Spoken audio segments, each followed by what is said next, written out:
Okay, let's unpack this. Based on the stack of notes we've pulled together, today we're taking a deep dive into something pretty fascinating: digital real estate. Hmm. Now, this isn't really about virtual properties in the metaverse sense. Right, not exactly. It's more about the everyday digital assets many of us actually use, like domain names, websites, even social media handles. Mm. And our sources, well, they reveal this kind of hidden market where these assets are being bought low and sold high, sometimes seeing, huge jumps in value. We found examples of assets picked up for maybe $12 being slipped for $12,000. Wow. So our mission today is really to understand this world, what makes these virtual properties valuable. And what's really interesting, I think, is how this market operates, largely outside the view of traditional finance or real estate. Hmm. But it's creating tangible value right now. Yeah. The notes describe it almost like a place where, well, savvy individuals are finding virtual gold mines just by knowing where and how to look. So how does someone actually do that, navigate this landscape? A big piece seems to be domain flipping. Hmm. Digital land speculation, basically. Right. Think of it like speculating on digital addresses. You identify a potential trend, maybe a catchy phrase or a brandable name that isn't widely recognized yet. Could be anything, really.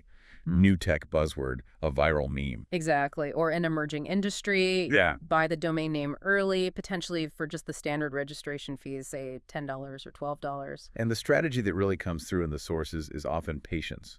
It's like being a landlord, but for digital property. Okay. Some people manage portfolios, dozens, even thousands of domain names. They're just waiting for that specific buyer. Like a startup needing the perfect URL. Exactly.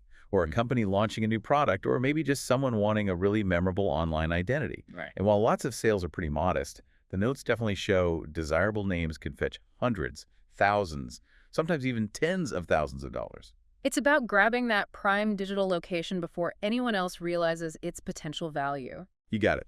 Digital land banking.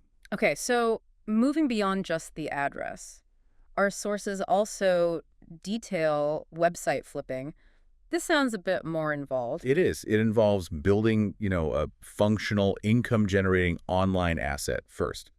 Right, like starting a niche site, maybe reviewing specific tech gadgets or covering a hobby, something like that. Yeah, perfect examples. You populate it with content, and the material notes people might use AI tools to help generate initial drafts. Interesting. Then you drive traffic, SEO, social media, whatever works, and you monetize it. Affiliate links, maybe ads, maybe selling small digital products. And this site might start making a little money, but consistently say $100 a month. And that's the key. That's the point where it becomes valuable to someone else. There are platforms specifically for this, like Flippa or Empire Flippers, where you can sell these established sites. Yeah. So a buyer isn't just getting content, they're buying a proven model. It's got existing traffic, existing revenue. Ah, okay, so they skip the hard startup part. Precisely. And the notes suggest sites often sell for like 30 to 50 times their monthly net profit. So yeah, that 100-month site selling for $3,000, that's pretty standard. The buyer sees potential to scale it up. They want an existing asset they can grow, not build from zero. Exactly. It's a different strategy. Okay, but here's where it gets maybe a little less intuitive for some folks: social handle flipping. Mm-hmm.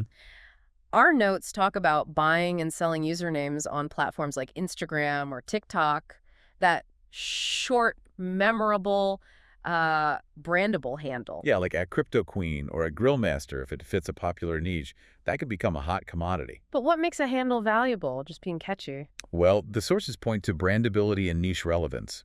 If a handle is just perfect for a growing business or maybe a big influencer in a specific space, Its value shoots up. right.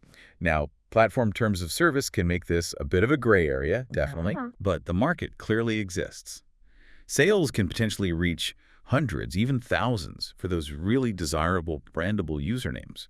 It gives someone a unique online identity or a brand asset instantly. It feels like a faster, maybe riskier way of staking a digital claim. Could be, yeah. So the common thread running through all this: domains, websites, handles.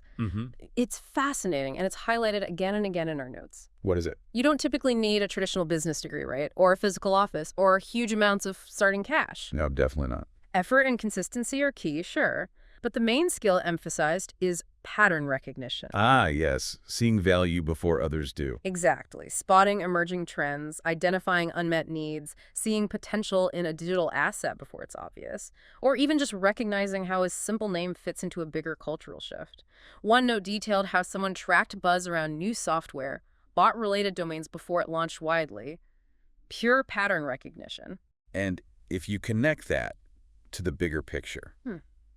the digital world, I mean, even though it's mature in some ways, it still has these sort of Wild West elements when it comes to opportunity. Right. For a lot of people, traditional investments, stocks, they can feel slow.